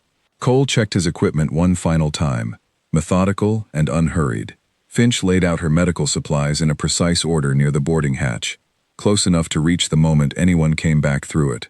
Pratt ran a last diagnostic sweep of the outpost's external sensors, confirming, as best he could from this distance, that our approach remained undetected. Holt kept the ship steady on its dark, silent approach, hands relaxed on the controls in a way that told me more about his confidence than any words could have. Elena spent that final hour largely in silence, standing at the viewport with a stillness that had, by then, stopped unsettling me and started to feel, oddly, like the only steady thing in the entire ship. I did not interrupt her. I understood, without being told, that whatever she was doing in that silence mattered more than anything I might have asked her. "We go in within the hour," she said, without turning from the viewport. "I'd ask you to stay aboard the ship, Officer Vantik, for your own safety, and to preserve whatever version of your professional distance still survives this conversation. I understand if your duties require otherwise." I told her I would remain aboard, and I meant it when I said it, and I want to record, honestly, that I did not entirely keep that promise, because I found, in the hour that followed, that I could not make myself look away from what happened next. Pratt kept a bank of small monitors active in the ship's command area, fed by cameras built into the boarding team's equipment, and I stood behind his chair when the operation began, watching a series of narrow, shifting images that I would spend the rest of my career trying, and largely failing, to describe adequately to anyone who had not seen them directly. Cole breached the outpost's lower maintenance hatch within the first 4 minutes, a technique Pratt murmured was chosen specifically because that section of the station's hull carried no active sensor coverage, a gap in the outpost security that Pratt himself had identified during 2 days of careful remote analysis. The breach made almost no sound at all, a controlled release of pressure rather than the violent tearing I remembered from the transit platform 2 weeks earlier, and I understood, watching it, that everything about this entry had been built around the opposite principle from what the Kryn raiders had used against a crowded civilian platform, where they had relied on shock and speed and overwhelming force against people who could not possibly expect it. Elena's crew relied on precision, patience, and the simple, unglamorous discipline of knowing exactly where not to be seen. Elena went in first, with Cole close behind her, while Pratt fed them a real-time map of the outpost's interior, built from whatever schematics and sensor data he had managed to assemble over the preceding 2 days. I watched her move through the narrow maintenance corridor on the small monitor in front of me, and I want to record, as precisely as I can, exactly what that movement looked like, because I have heard it described since, in ways that exaggerated into something almost mythical, and the truth was both smaller and considerably more unsettling than any exaggeration could manage. She did not move quickly. That was the first thing that struck me. She moved with the unhurried, economical certainty of someone crossing a room she had walked 1,000 times before, checking corners before she reached them, adjusting her path around a maintenance drone with barely a change in pace, disabling a corridor sensor Pratt flagged in her earpiece, with a small device from her belt, before it ever had the chance to register her presence. It did not look, on that small monitor, like violence waiting to happen. It looked like competence so complete, it had stopped needing to hurry. The first guard she encountered came around a corner into the maintenance corridor, perhaps 6 minutes into the operation. A Kryn security officer, armed with a standard patrol weapon, clearly unprepared for anyone to be where Elena was standing. She closed the distance before he had finished registering surprise, one hand controlling his weapon arm, the other delivering a precise strike that folded him to the floor without a sound beyond his own breath leaving him. Cole caught the weapon before it clattered against the deck plating. The entire exchange took perhaps 2 seconds, and when it was finished, the guard was breathing, restrained, and entirely unaware, as far as I could tell from the feed, of exactly what had happened to him. I want to be clear that I counted, over the following 20 minutes, 5 more guards encountered and disabled in almost exactly this manner, each one restrained rather than harmed beyond recovery. Each encounter carried out with the same unhurried economy that made the whole sequence feel, watching it unfold on Pratt's small monitor, less like combat and more like a kind of terrible, patient arithmetic being solved one variable at a time. She's not slowing down for any of them. Pratt murmured at one point. Not quite to me, more to himself. The particular murmur of someone confirming something he had already suspected. She's not even breathing hard. There was one moment, perhaps 14 minutes into the operation, when I believed the entire plan was about to unravel. A second patrol, larger than the one Elena had already handled, turned into the same corridor from the opposite direction. 3 guards instead of 1. Close enough that Cole's warning through the comm channel arrived only a second or two before they came into view on Pratt's feed. I watched Elena flatten herself and Cole both into a narrow maintenance alcove barely wide enough to hide them, and I watched the 3 guards pass within what looked, on that small monitor, like less than an arm's length away, talking between themselves about something entirely unrelated to the 6 missing children they had not yet discovered. I did not breathe again myself until the patrol's footsteps had faded fully from the corridor. That's the part nobody ever asks me about afterward, Elena told me much later, when I finally worked up the nerve to ask her about that alcove directly. Everyone wants to hear about the parts where I moved. Nobody ever wants to hear about the parts where the entire plan depended on standing completely still and trusting that stillness more than I trusted my own instinct to act. The holding area, when they finally reached it, sat behind a reinforced door that Pratt unlocked remotely after several tense minutes working through the outpost's internal security systems, minutes during which I found myself gripping the back of Pratt's chair tightly enough that I only noticed afterward. The door slid open on a small, windowless room, 6 narrow cots, thin blankets, a single dim overhead light, and 6 children who flinched hard at the sound of the door before understanding, in the space of a few seconds, exactly who had come through it. I will not attempt to describe that reunion in the kind of detail it likely deserves, partly because I was watching it on a small monitor from a ship still docked at a discreet distance, and partly because I believe some moments belong more fully to the people who lived them than to anyone recording the account afterward. I will say only that Mateo Reyes reached his mother before she had fully crossed the threshold, and that Elena knelt to meet him rather than continuing to stand, and that for perhaps 4 full seconds, an eternity inside an operation built entirely around speed, she held her son and said nothing at all, and Cole stood guard at the door without once looking back at them, giving her exactly as much of that moment as the operation could afford. 4 seconds, she told me herself, much later, when I finally asked her about it directly. I gave myself 4 seconds, because I'd promised myself, the whole way there, that I would allow that much, and not 1 moment more. Then I had 5 other children in that room, who needed exactly the same thing I'd just given him, and considerably less time to give it to each of them. Lily Turner, the oldest of the 6 at 10 years old, had apparently kept the younger children calm during their entire time in that holding room, according to what Finch told me afterward, organizing small routines to help them mark the passing hours, insisting they eat what little food they were given, even when fear made it difficult to swallow. Oscar Bennett, barely 8, had been the last to believe the rescue was actually real, according to Elena's own account, clinging to a corner of the room, even as the others moved toward the door, until Elena knelt in front of him specifically, and told him, by name, that she was taking him home to his father, who had been waiting for him every single day since he was taken. I do not know how she knew his father's name. I suspect, given everything else about her, that she had made certain to learn every one of their names before she ever set foot on that station. She got all 6 children moving within perhaps 90 seconds, Cole taking point, Elena at the rear, moving back through the same maintenance corridor they had entered by, the children moving with the particular quiet obedience of people who have learned, very recently and very thoroughly, that quiet is what survival currently requires.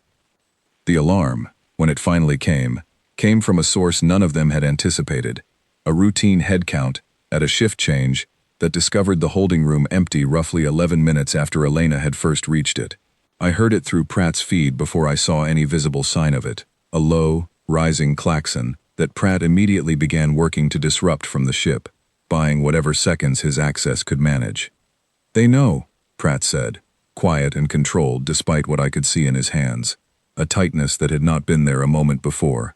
"Elena, you have maybe 3 minutes before this whole station is actively hunting for 6 missing children, and whoever took them." "Understood." Her voice through the comm channel carried no additional strain at all, the same unhurried calm I had been watching for the better part of 20 minutes. "Cole, get them to the extraction point. I'll catch up." I watched Cole hesitate for exactly 1 second before obeying, and I understood, watching it, that this was not a hesitation born of doubt, but the brief, human reluctance to leave someone behind, even when leaving, was precisely what she had ordered him to do. What happened next reached me only partly through Pratt's camera feed, because Elena had turned back down a side corridor that led, according to the schematic on Pratt's display, directly toward the station's small command center, and I understood, watching her go, exactly who she intended to find there.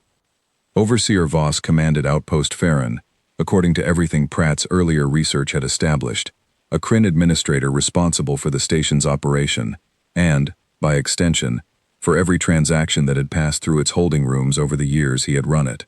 I saw him for the first time on Pratt's feed as Elena reached the command center's entrance, a tall, composed figure who turned to face her with none of the fear his guards had shown, a man evidently confident that whatever was happening on his station, he retained the authority to control it. "You're the mother," he said it almost with interest, studying her the way you might study an unexpected but not unwelcome complication. "I confirmed the transfer schedule myself only this morning. Your persistence is, I'll admit, more impressive than I anticipated." "You have a treaty violation happening in your holding rooms," Elena said, and her voice, even through the strain of the feed's compressed audio, carried the same flat, unhurried calm she had used with the broker weeks earlier. 6 human children, taken from Council territory, held for transfer to a buyer outside any jurisdiction that would ever answer for it. I'd like you to consider, before this goes any further, exactly how that conversation looks to whatever authority eventually reviews your station's records. You misunderstand your own position. Voss did not reach for a weapon, and I understood, watching him, that he did not believe he needed one. I am aware of what your people are, Corporal. I am also aware of what your treaty forbids you from doing to me. Whatever you've accomplished tonight, you will not act against me directly. Your own accords will not permit it, and I suspect, whatever else you are, you have spent too many years respecting that treaty to abandon it now, in the one moment it might actually cost you something.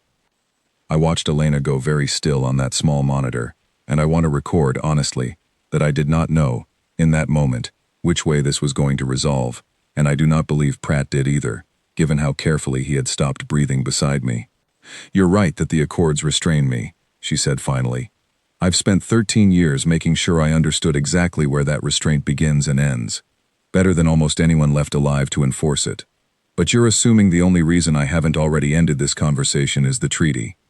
I'd like to correct that assumption, because I think it matters. I'm not restrained tonight because a piece of paper tells me to be. I'm restrained because I am not. Whatever you believe about my service record, a soldier standing in your command center, I am a mother who already has her son back. Everything past that point is a choice I'm making, not a limit someone else placed on me. And I am choosing, right now, to let you live long enough to answer for every child who has ever passed through your holding rooms before mine did." She crossed the remaining distance before he had finished processing the shift in her voice, and the confrontation that followed lasted, according to Pratt's feed timestamp, under 6 seconds. I will describe only the outcome, because I believe the outcome matters considerably more than the mechanics. Voss ended those 6 seconds disarmed, restrained, and entirely conscious, seated against his own command console, with his own security restraints locked around his wrists, a position from which he would remain, according to what I learned much later, until a council inquiry team arrived some days afterward to take formal custody of both him and every record his station had ever kept.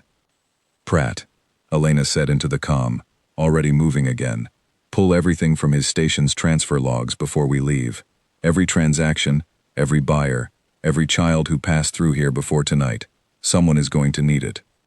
I watched Pratt's hands move with a fresh urgency at that instruction, and I understood, watching him work, that Elena had just converted one night's rescue into something considerably larger, a body of evidence that would eventually implicate a trafficking network stretching well beyond a single mother's private grievance.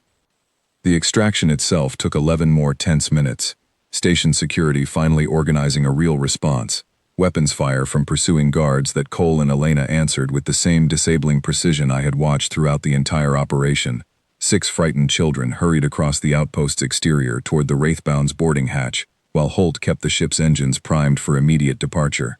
Pratt worked the entire 11 minutes without looking up from his displays, feeding Cole alternate routes whenever a corridor showed fresh activity, buying seconds the way a careful gambler buys time at a table, where every second still counted.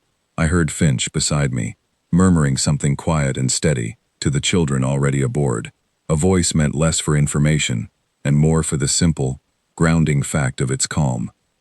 At one point, with perhaps 300 meters of open dock still between the group and the ship, a station vehicle rounded a corner directly into their path, and I watched, heart in my throat, despite every attempt at professional composure, as Elena closed the distance to it alone, cleared its 2 occupants in a handful of seconds, and rejoined the retreating group without ever losing the pace she had set for the children ahead of her. I watched the last of them cross the threshold, Mateo among them, Elena coming through last, sealing the hatch behind her with her own hands before the ship was even fully clear of the station's berth.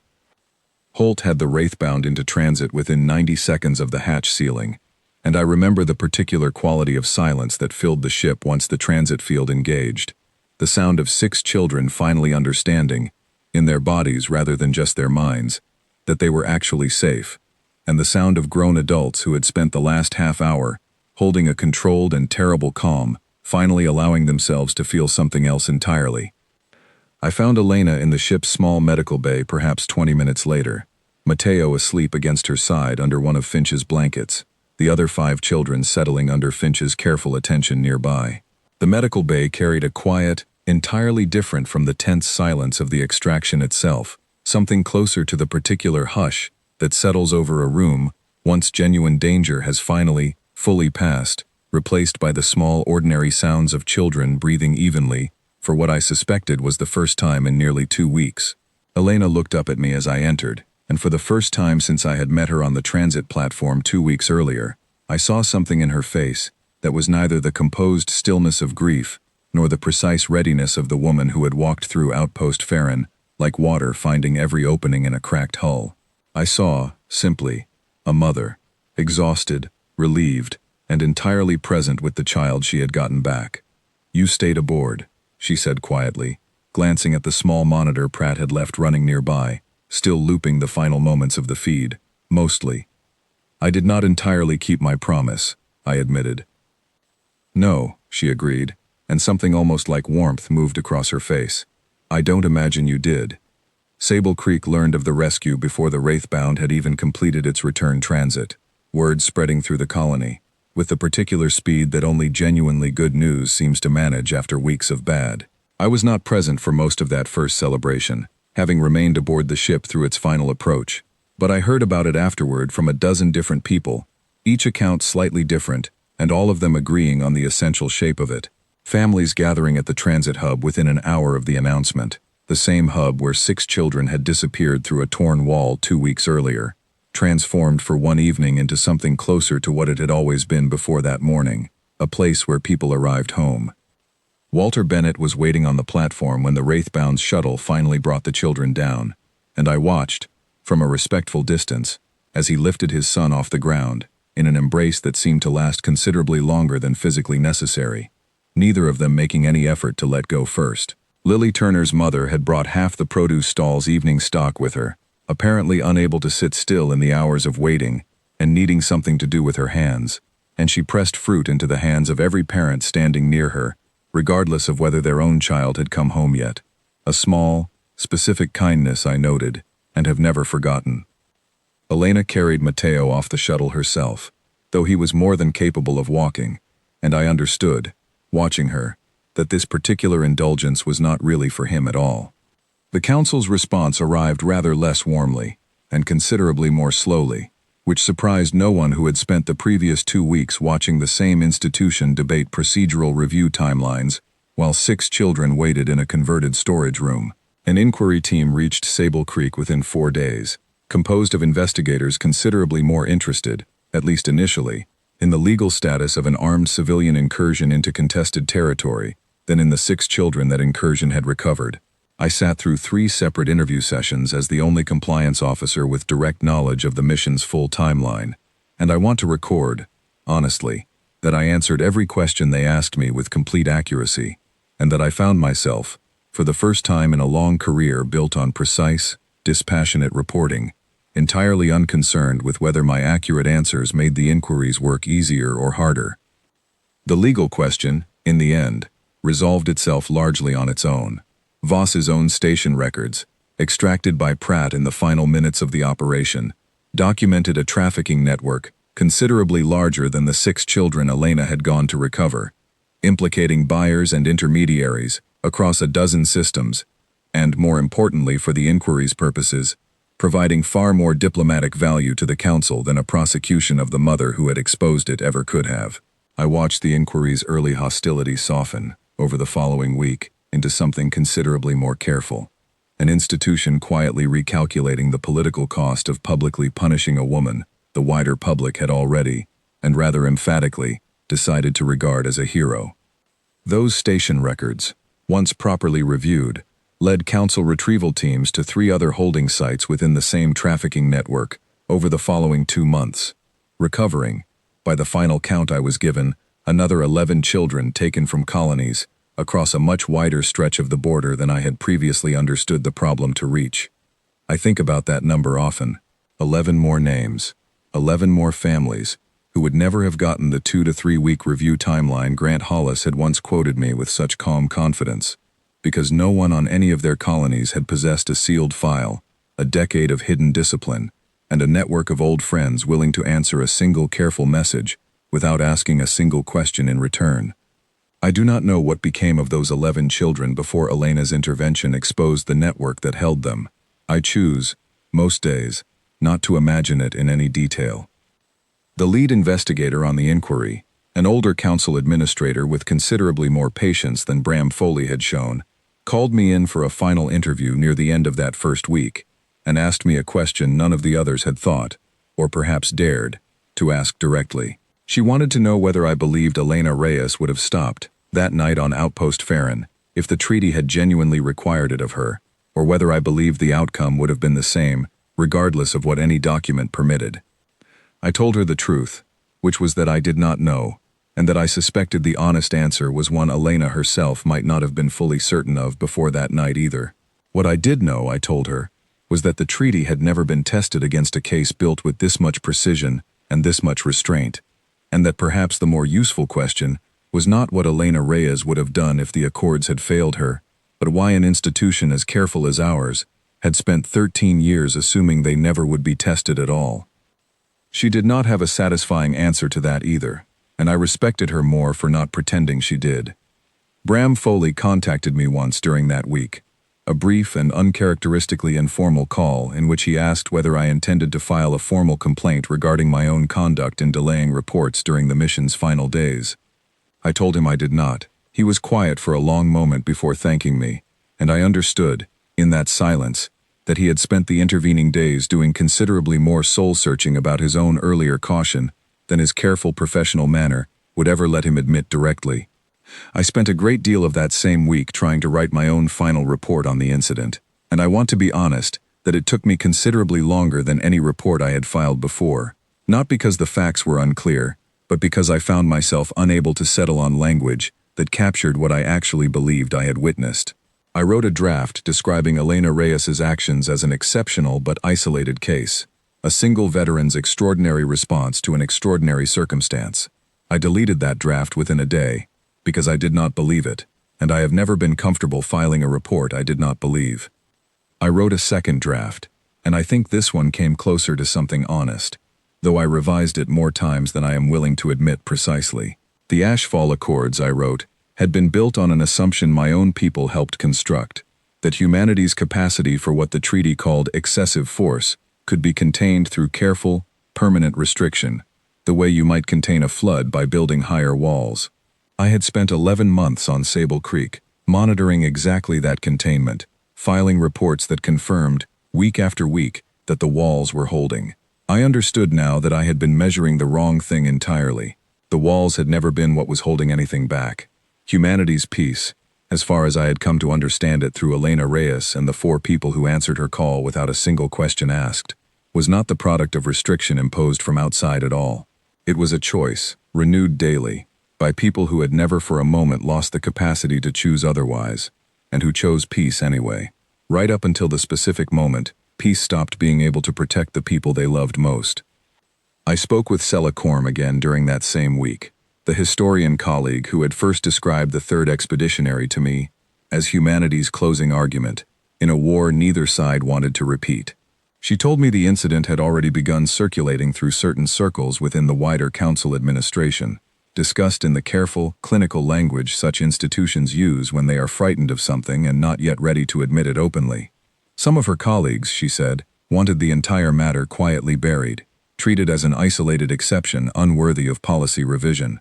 Others, a smaller number but a growing one, had begun asking harder questions about how many other decorated veterans might be living quietly across 100 human colonies, filing ordinary paperwork, raising ordinary families, holding the exact same capability in the exact same patient reserve, waiting for a reason precise enough to use it again. Nobody wants to say it plainly, she told me, but I think what frightened the review committee most wasn't what she did at that outpost. It was how little of what she actually could have done she chose to use. That's a considerably more unsettling thing to sit with than an isolated act of violence would have been. Violence you can study, contain, predict. Restraint that complete, chosen freely every single day for 13 years, doesn't behave the same way in a policy model at all. I do not know whether that report changed anything within the Council's broader policy, and I suspect, if I am honest, that institutions as large as ours rarely change quickly no matter how compelling any single officer's report might be. I do know that Grant Hollis's office revised its emergency response protocols within the following month, reducing the standard review timeline for retrieval cases involving minors from weeks to days. A small and quiet acknowledgement that I choose to believe was connected, at least in part, to everything that happened on Sable Creek that season.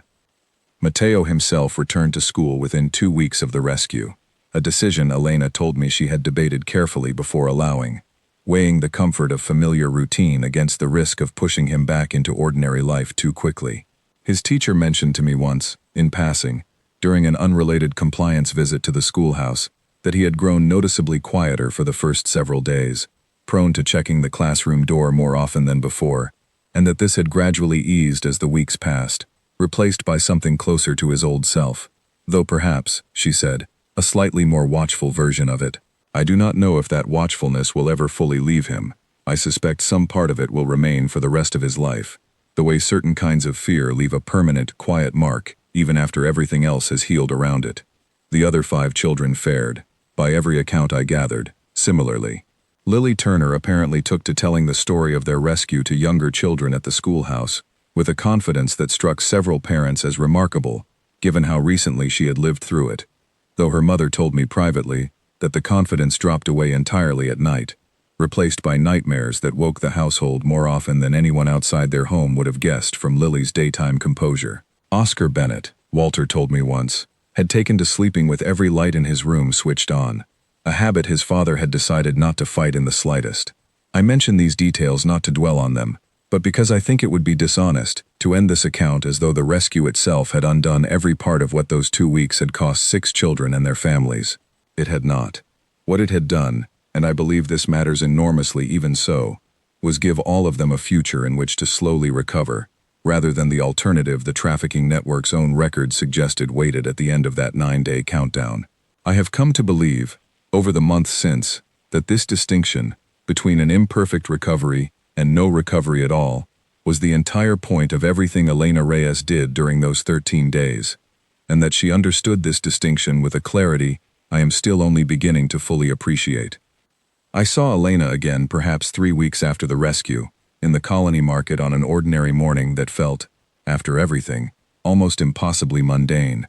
She was buying produce from Lily Turner's mother's stall, Mateo beside her arguing cheerfully about which fruit he preferred, both of them entirely unremarkable in the particular way that people look when they have finally been allowed to simply be ordinary again.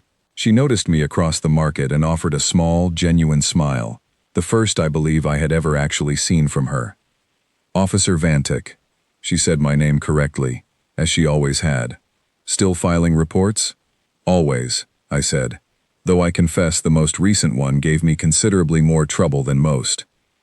I imagine it did. She glanced down at Mateo, who had moved on to negotiating loudly with the stall owner over the price of a second piece of fruit.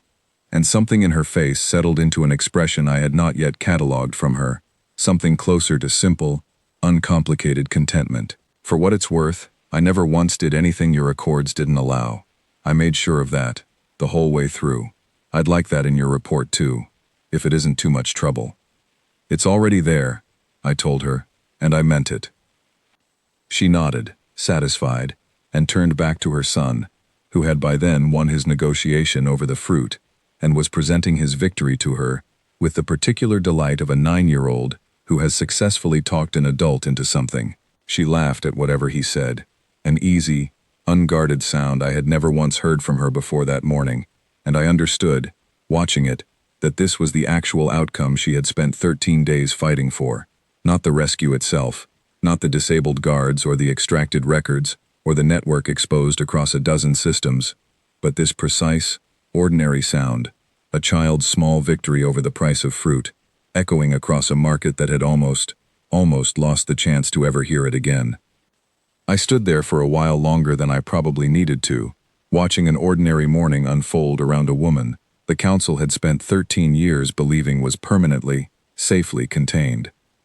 I think often, even now, about the word restrained, and about how confidently my own people used it for over a decade to describe a species we had, in the end, never actually taken the trouble to understand.